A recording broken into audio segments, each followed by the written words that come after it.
All right, so I'm going to walk you guys through how to get into Service Insights and how to record all of the entries that you put on paper for your pantry being open. So I'll send you the link, obviously, to Service Insights. This is not your login, but I will have your login with your link. So this is what that main page looks like, and then you just put in what your login will be, and then just click sign in. And it'll take you to this page. So if you see this and it doesn't have orange up here, nothing's scheduled. So like yesterday we had a mobile. So like this is what it's gonna look like. It'll say add new household and visit if there's a scheduled opening for that day. Which I will take care of that for you guys. You won't need to worry about it.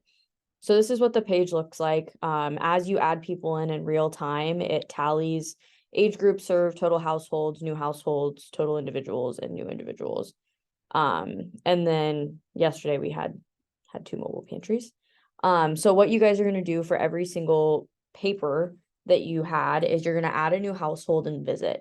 So this will help make every single pantry opening from here on out easy because then these people are in there from here on out. So right here, this primary service, this is only popping up because we had two mobiles in the same login. You're never going to see this. So when you click that orange button, it'll go straight to this page. That won't happen. So you'll put in the first name, the last name. Make sure that the last name is spelled correctly because that's how you're going to look up the neighbor. And the birthday is also important because if the last name's misspelled, the birthday is the other way that you will find the neighbor within Service Insights. And then you'll put in the address. If it's something that's not legible, there's like with on the paper, there's always a way to like click anonymous, no fixed address. And then you can just like put a note at the bottom that asks for said information next time they visit. I've had to do that before. And then when your address, this is connected to Google, so it'll start to populate.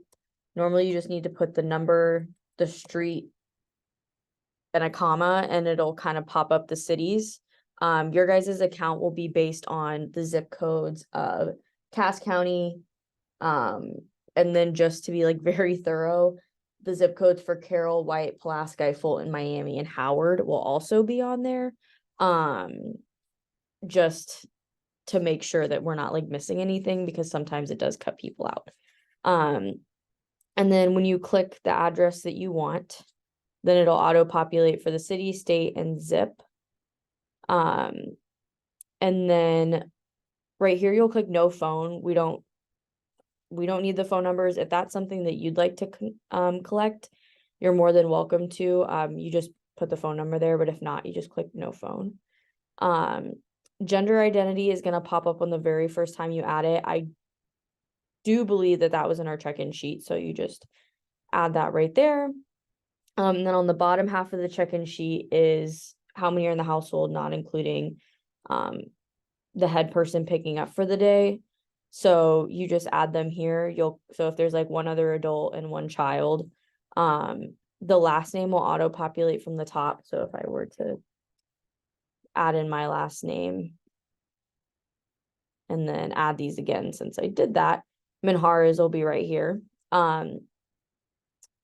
Since you guys will have families that obviously will have children because you're a school pantry, if you want more breakdown data of the children's ages, then you can put the actual age of the children or the birthday in for our mobile pantry. Since when I pull data in bulk, I don't need to know their ages. So I just go 10 for children, 50 for adults, 80 for seniors.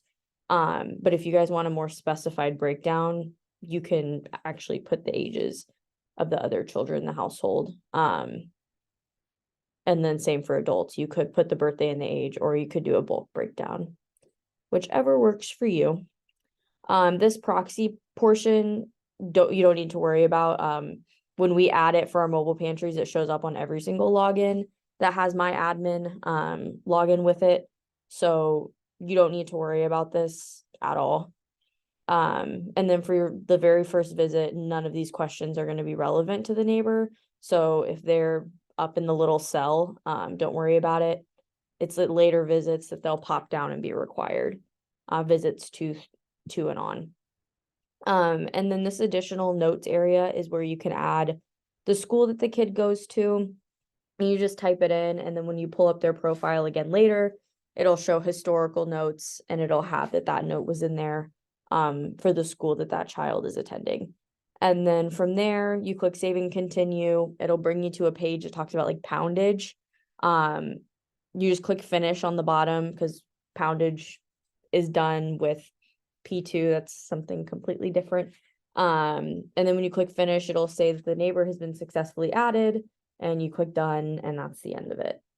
And then I'll go over with you guys when I see you on October 3rd, on your very first pantry visit. We'll go through how to add people when they're already in the system. So that is it. If you guys have any other questions on top of this, feel free to email me. It's pretty simple, so shouldn't have any issues with it. But that is all. So thank you.